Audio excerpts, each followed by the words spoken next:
Dia dulu adalah orang yang sangat baik. Namun kini telah menjadi pembunuh kejam yang haus darah. Hal ini terjadi karena dia memegang pedang setan itu. Pedang ini hidup dengan menghisap darah manusia. Semakin banyak yang dihisap, semakin kuat. Maka pedang itu akan mengendalikan pikiran pemegangnya. Mendorongnya menjadi gila yang membunuh siapa saja yang ditemuinya. Bahkan orang yang paling baik pun tidak bisa lolos dari kendalinya. Orang tua pria meninggalkan dunia sejak kecil. Hanya meninggalkan dia dan adiknya hidup bersama. Meskipun dia bersumpah untuk melindungi adiknya. Namun di era perang yang berkecamuk seperti ini, tidak ada yang bisa hidup sendiri. Akhirnya pria itu terpaksa bergabung dengan tentara. Sebelum pergi, dia berjanji akan kembali dengan selamat kepada adiknya. Namun medan perang yang kejam jelas tidak cocok baginya. Potong dia, bunuh dia. Segera bunuh dia, Tanjiro. Jenderal khawatir pekerja akan membocorkan informasi kepada musuh. Jadi setelah selesai membangun pertahanan, berencana membunuh semua pekerja untuk merahasiakan rahasia.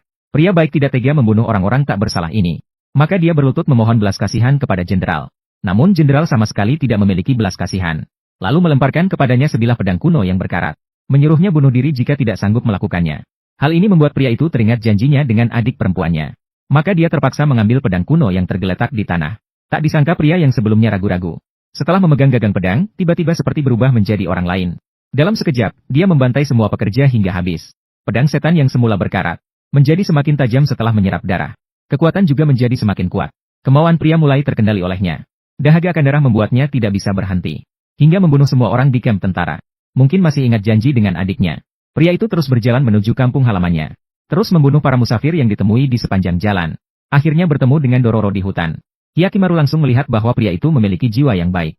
Namun pedang setannya terlalu jahat. Sepertinya itu adalah manifestasi roh jahat.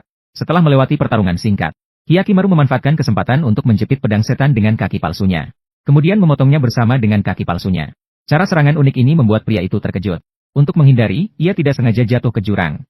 Dororo ingin membantu mengambil kembali kaki palsunya yang jatuh. Pada saat menggenggam gagang pisau, tubuhnya mulai tidak terkendali. Ditarik ke arah tertentu. Meskipun Dororo ingin melepaskannya, tapi tangannya terikat kuat pada pedang setan. Begitu ada manusia di depannya, pedang setan yang haus darah akan menyerang. Untungnya Dororo tidak sepenuhnya dikendalikan olehnya. Dengan gigih melawan sehingga tidak membahayakan nyawa. Akhirnya pedang setan mengendalikannya ke sebuah desa. Penduduk desa bersembunyi setelah mendengar ada pembunuh. Saat Dororo bingung, Hyakimaru datang ke depannya mengikuti aura setan. Pedang setan tidak bisa menunjukkan kekuatannya yang sebenarnya pada anak kecil. Beberapa serangan langsung ditangkis oleh Hyakimaru. Dororo pun terbebas dari kendalinya. Namun, detik berikutnya pedang iblis diangkat lagi oleh seseorang. Itu adalah pria yang kejam yang telah membunuh sebelumnya. Ternyata setelah jatuh dari tebing, dia tidak mati. Melainkan diselamatkan oleh adik perempuannya dan dibawa pulang. Awalnya dia masih merasakan kegembiraan. Bersyukur karena kakaknya yang telah pergi selama 5 tahun akhirnya kembali dengan selamat. Namun, perlahan-lahan dia menyadari bahwa ada yang tidak beres. Kakak yang baik seakan-akan telah berubah menjadi orang lain. Pikirannya terus-menerus kabur. Tidak peduli dengan apa yang terjadi di sekitarnya. Bahkan adik perempuannya sepertinya juga tidak diingatnya. Hanya terus-menerus memanggil nama pedang iblis. Agar bisa membuat kakaknya kembali seperti dulu. Adik perempuannya membuat nasi kastanye yang paling disukainya. Terus menceritakan hal-hal menyenangkan yang terjadi sebelumnya. Namun, tidak peduli apa yang dia lakukan atau katakan. Kakaknya tetap duduk di sana tanpa bereaksi. Setelah dia merasakan kehadiran pedang iblis, dia bangkit dengan tegas untuk pergi dari sana. Adik perempuan ingin menghentikan pria yang terluka. Namun dia langsung didorong olehnya. Sekarang adik perempuan tidak bisa menahan air matanya lagi. Dia duduk di samping sambil merayu dengan susah payah. Tolong, tinggallah. Meskipun kamu bukan lagi kakak seperti dulu, aku juga. Pria yang sebelumnya benar-benar terpesona oleh pedang iblis. Setelah melihat air mata adik perempuan, dia sepertinya mengingat sesuatu.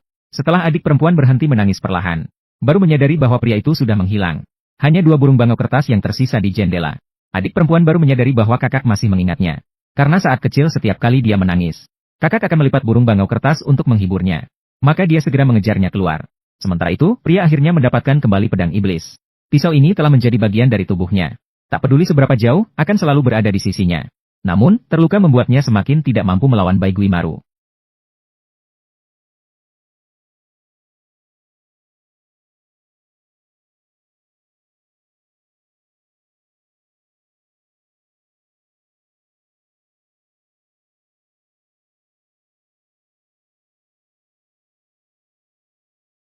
Kakak. Bagi pria ini mungkin merupakan akhir yang terbaik. Meskipun baik hati, dia terpaksa terus membunuh. Sebelum mati, dia masih bisa bertemu dengan adiknya. Mendengarkan cerita masa lalu dari adiknya. Sang pria pasti telah mati tanpa penyesalan.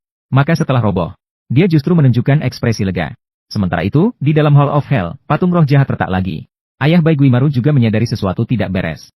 Jika terus begini, kontraknya dengan roh jahat bisa batal. Maka segera mengirim bawahannya untuk menyelidiki. Apakah Bai Guimaru yang dulu ditinggalkannya masih hidup?